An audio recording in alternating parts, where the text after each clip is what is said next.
This was a big story over the weekend. Canada, along with several other countries, including the United Kingdom, formally recognized a Palestinian state. That, of course, goes against the wishes of the United States and Israel.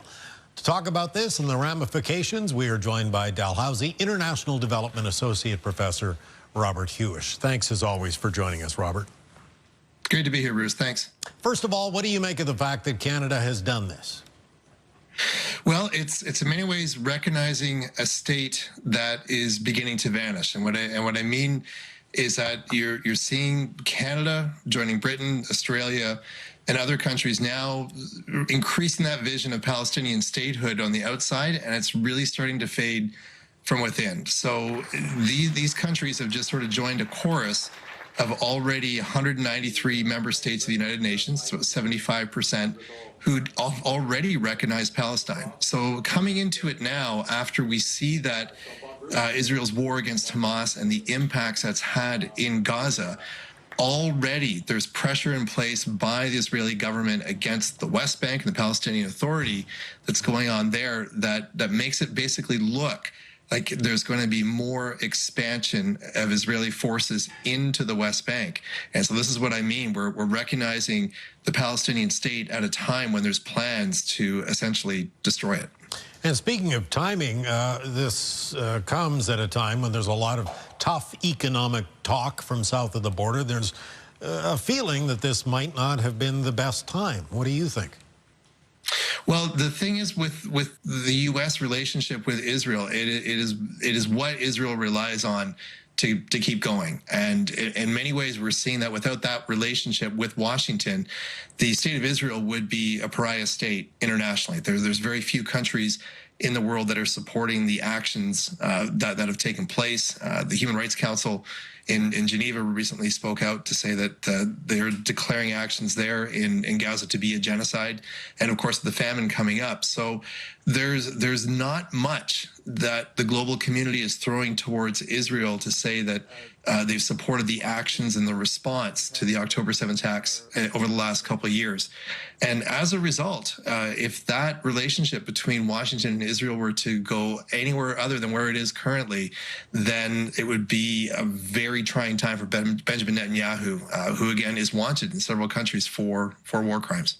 That said, as you say, the relationship right now at least appears to be strong. So how difficult was this for Mark Carney?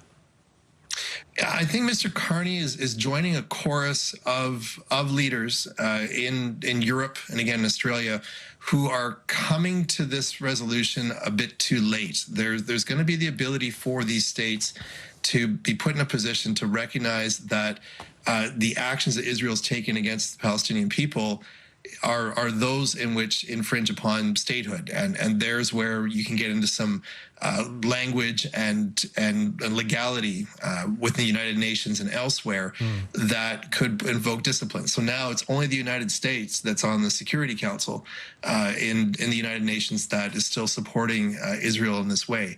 But the other thing that comes with it, and I think this should be chorused in, is that these discussions about two-state solutions and recognition of the Palestinian state, there's nothing new about this. This has been going on for 100 years or so.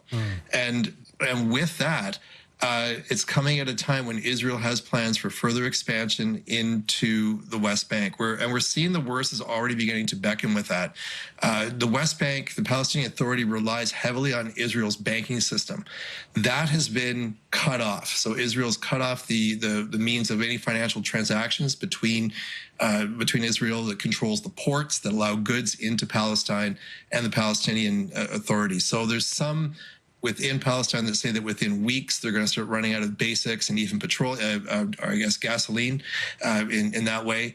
And we're seeing that there's more plans for expansion and more military aggression going into the West Bank, and that's a grim spot to be Palestine. So even though you might have countries of the world recognizing your statehood, what is likely going to happen with further Israeli expansion, occupation into the territory, is basically a reduction of Palestine into small city islands. Are we to take this decision as further evidence that we're moving away from the U.S. in terms of foreign policy? I mean, I know we're ramping up efforts to make deals with Europe and Mexico and so on and so forth. Yeah, I think in that way it is an expression for Prime Minister Carney to say that Canada is going to derive its own path. We're not just going to be partnering with the U.S. on every piece of foreign policy.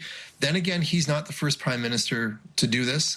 Jean Chrétien departed ways, Diefenbaker departed ways, even Pearson, and we see that we're not really in lockstep with what U.S. foreign policy is. And the broader chorus to that is that most of the United Nations is not at this moment. And that's another echoing factor that doesn't mean there's going to be some sort of global discipline against Donald Trump's White House, but it means that the policies that we're seeing from the U.S., especially when it's been discussed around this conflict, are very much out of step with how the rest of the world is viewing this conflict and viewing what should be a peaceful resolution to it. What about the reverse, though, Robert? Can we expect some kind of retaliation from Donald Trump? Can we expect it? I mean, he's threatened it before, right? Oh, he has. He makes it up on the fly. So it's whatever pops into his mind that should be retaliated towards, former allies and trading partners. But again, part of the gang that's also making this call for recognizing Palestinian statehood is also the United Kingdom. And we see that the language that Trump has used for the UK has been very warm and flattering.